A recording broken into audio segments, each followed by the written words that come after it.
नमस्कार, मैं ओम कुंडू। आप देख रहे हैं सोशल संवाद। ये जो तस्वीर आप अभी देख पा रहे हैं, ये किसी फिल्म का सीन नहीं है। ये नोएडा सेक्टर 150 की वो हकीकत है जहां प्रशासनिक लापरवाही एक होनहार इंजीनियर की जिंदगी छीन ली है। जी हां, ये वही जगह है जहां घने कोहरे में युवराज मेहता की कार सड़क किनारे बनी दीवार तोड़ते हुए पानी से भरे बेसमेंट में जा गिरी। ये वही पल है जब कार पानी में डूब रही थी और बाहर खड़ा एक बाप अपनी आंखों के सामने बेटे को मरता हुआ देख रहा था। यह वही समय था जब मौके पर पुलिस थी, प्रशासन था, रेस्क्यू टीम थी, लेकिन कोई पानी में उतरकर बचाने नहीं गया। अगर इस कार में कोई मंत्री का बेटा होता तो शायद मिनटों में तैराक उतर जाते, एनडीआरएफ पहले पहुंच जाती और सिस्टम पूरी ताकत से हरकत में आ जाता। लेकिन ये आम आदमी का बेटा था ना, इसलिए बाप चीखता रहा, गिड़गिड़ाता रहा और सिस्टम तमाशाहीन बना रहा। यह तस्वीर सवाल पूछती है, क्या आम नागरिक की जान की कीमत इतनी सस्ती है? क्या प्रशासन तभी जागता है जब मीडिया दबाव बनाती है? क्योंकि सच यही है, मीडिया में मामला आने के बाद ही प्रशासन हरकत में आया। सीईओ हटाया गया, एसआईटी बनी गई, लेकिन अब तक ये घर उजड़ चुका था। यह तस्वीर सिर्फ हादसे का नहीं, सिस्टम की नाकामी की गवाही है। नोएडा सेक्टर 150 में सॉफ्टवेयर इंजीनियर युवराज मेहता की दर्दनाक मौत ने प्रशासनिक व्यवस्था पर गंभीर सवाल खड़े कर दिए हैं। 16 जनवरी की रात गुरुग्राम से घर लौटते वक्त युवराज की कार घने कोहरे में सड़क किनारे बनी दीवार तोड़ते हुए एक निर्माणाधीन मॉल के पानी से भरे बेसमेंट में जा गिरी। कार देखते ही देखते डूब गई और युवराज की मौके पर ही मौत होगी।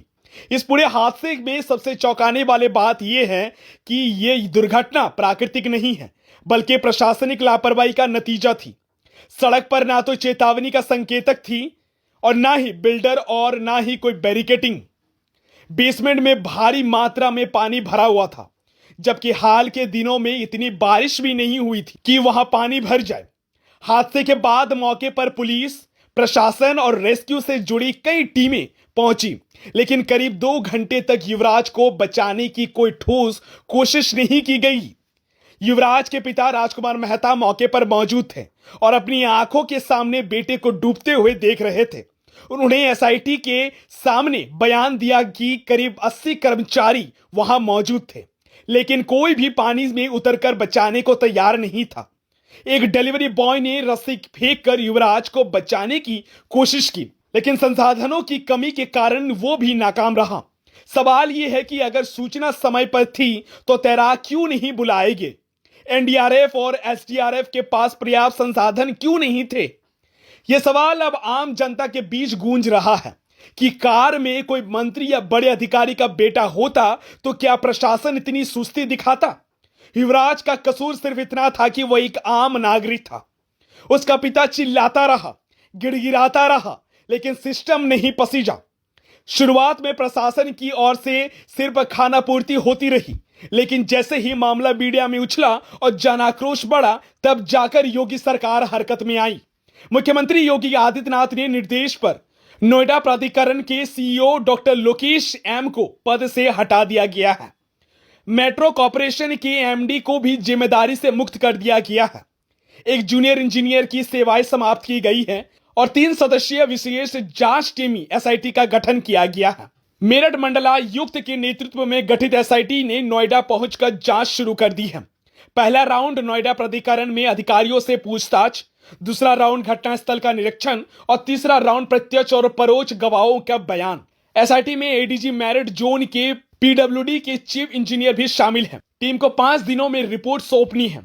अब सवाल यह है कि बेसमेंट में पानी क्यों भरा था? रोड सेफ्टी के इंतजाम क्यों नहीं थे? रेस्क्यू ऑपरेशन इतना कमजोर क्यों रहा?